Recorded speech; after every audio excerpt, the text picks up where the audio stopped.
وہ پاکستان کے سیاسی اور معاشی معاملات اور باقی چیزوں میں اتنی وہ متفکر ہیں، اور میں سمجھتا ہوں کہ سارے پاکستانی جتنے بھی ہمارے ایکسپیٹریٹ پاکستانی ڈیاسپورا اتنا ہے ہمارا، وہ پاکستانی کے ساتھ ان کی دن کی دھڑکنیں ہوتی ہیں. ہم تو چاہتے ہیں کہ نہ صرف ان کو آ کے ووٹ دیا جائے، اور بلکہ ان کو اسمبلیوں میں آنے کی بھی جو ہے بالکل آئینی قدغن جو ہے اس کو دور ہونا چاہیے، ختم ہونا چاہیے. اور جب وہ اتنا ہمارے فارن ریمیٹنسز میں اتنا زیادہ پاکستان کو وہ سپورٹو ہوتے ہیں، اور ان کو آپ کے مرانی بھی ہونا چاہیے، کوئی منسٹر بنے یا کوئی پرائم منسٹر بنے، کیوں کر ان کو جو ہے یہ حق نہیں ہونا چاہیے پاکستان کے ساتھ جب اتنا ان کی محبت ہے. اور میں سمجھتا ہوں کہ ہم جو یہاں رہتے ہیں، میں تو جتنی دفعہ گیا ہوں مجھے محسوس ہوا ہے کہ وہ مجھ سے زیادہ محب وطن ہے، اور پاکستان کے بارے میں ان کو جتنی فکر ہوتی ہے شاید یہاں رہتے ہوئے ہمیں اتنی نہیں ہے. وہ جو ہم وقت جو ہے محنت کرتے ہیں، وہ اپنا یہاں پاکستان پیسہ بیچتے ہیں، اور بدقسمتی سے یہاں ان کے جو مسائل ہوتے ہیں، ان کو جو مقدمہ بازی ہوتی ہے، ان کی جو ساتھ جو فراڈ اور دھوکہ ہوتا ہے، اس کی بھی کوئی کما کو جو ہے یہاں حکومت کوئی ایسا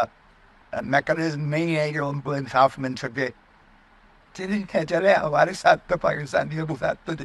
انصاف ہو رہا ہے، سو ہو رہا ہے، لیکن کم از کم جو ہمارے پاکستانی بہن بھائی باہر سے کمائی کرتے ہیں اور وہ پاکستان میں اپنے پیسے بیچتے ہیں، یا ریئل اسٹیٹ میں انویسٹمنٹ کرتے ہیں، یا انڈسٹری میں انویسٹمنٹ کرتے ہیں، یا کسی اور معاملات میں وہ جتنا بھی یہاں کرتے ہیں، تو ان کی تو سیکیورٹی کم از کم ہونی چاہیے. اور پھر ہم نے یہ بھی دیکھا کہ ان کے مسائل جو فیملی ڈسپیوٹس ہوتی ہیں، بچوں کے ڈسپیوٹس ہوتے ہیں، ماں باپ کے درمیان اگر کوئی ڈفرینس ہوتا ہے، اس میں بھی ہم نے دیکھا کہ ان کو کافی مسائل آتے ہیں، اور وہ بھی ان کی صورت کے ساتھ جو ہے مسائل کا حل نہیں ہوتا ہے. تو یہ تمام مسائل ایسے ہیں جن کو میں سمجھتا ہوں کہ اگر ان کی نمائندگی پاکستان میں ہوگی، پارلیمنٹ میں ہوگی، تو وہ ان مسائل کو جو 1 کروڑ پاکستانی ہمارا مار ہے، اور یہ اتنا بڑا ہمارا سرمایہ ہے کہ ہمیں کسی IMF کے پاس رہنے کی جانے کی ضرورت نہیں ہوگی. وہ جب بھی ہوتا ہے تو وہ وطنی کے جذبے سے پاکستان کو ہمیشہ سپورٹ ہے وہ. لیکن ایسے میں ظاہر ہے کہ جب تک پاکستان کی حکومت، پاکستان کا نظام، وہ ان کو اور ان کے بال بچوں کے لیے اور ان کے مستقبل کے لیے جب تک وہ سازگار نہیں ہوگا، وہ اس طرح سے تو پھر نہیں بھیجیں گے کہ پاکستان ہی کے پاکستانیوں کو ہی جو ہے ان کا جو ہے جینا تنگ کر دیا جائے، یا انہیں پر پھر آنسو گیس اور ٹیئر گیس مارے جائے، اور انہیں کو پابا سلاسل دیا جائے، اور انہیں پر انہیں کے پیسے سے جو ہے تشدد کیا جائے. تو جب تک یہ ماحول آپ سارا سازگار نہیں بتائیں گے، آپ اگر کاش پاکستان ڈائسپورا پر ہی آپ انحصار کریں اور پاکستان کے حالات کو ٹھیک کریں، تو یقین کیجیے گا کسی IMF کے پاس جانے کی ضرورت نہیں ہوگی. اگر عمران خان کو لوگ پیسے دیتے ہیں، اور اس میں جو ہے شوکت خانم بنایا ہے، اس میں نمل بنائی ہے، اور اس میں شوکت خانم کراچی میں بنایا ہے، اور ایک ایسا فلائی جو ہے رفائی قسم کا جو وہ اتنی لیوشلی اس پہ جو ہے وہ نچھاور کرتے ہیں، تو ان میں پاکستان خود ایک اس چیز کا سمبلائز کرے گا کہ وہ ان کی خدمت اور ان کے بال بچوں کی اور ان کے مستقبل کے لیے کرتا ہے. تو پاکستان اتنا مضبوط ہو جائے گا، یقین کیجیے گا. تو میں سمجھتا ہوں کہ پاکستانی جو ہمارے ڈیاسپورا ہے، جو بہن بھائی باہر ہے، وہ پاکستان سے محبت کو جاری و ساری رکھے. یہ سیاہ بادل چھٹ جائیں گے، انشاءاللہ جلدی چھٹ جائیں گے،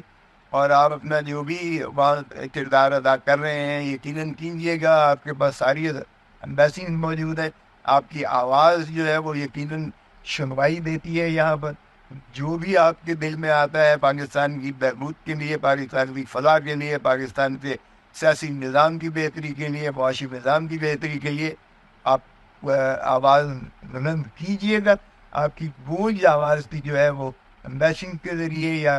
ادروائز جو ہے انٹرنیشنل میڈیا کے ذریعے، سوشل میڈیا کے ذریعے وہ سبھی تک پہنچتی ہے. اور اس سے یقیناً پاکستان میں بیٹھے ہوئے جو ہمارے باسی ہیں ان کو بھی انکریجمنٹ ہوتی ہے، اور حکمرانوں کو بھی ایک اصلاح کا عنصر آتا ہے. سو مایوس ہونے کی بالکل ضرورت نہیں ہے. انشاءاللہ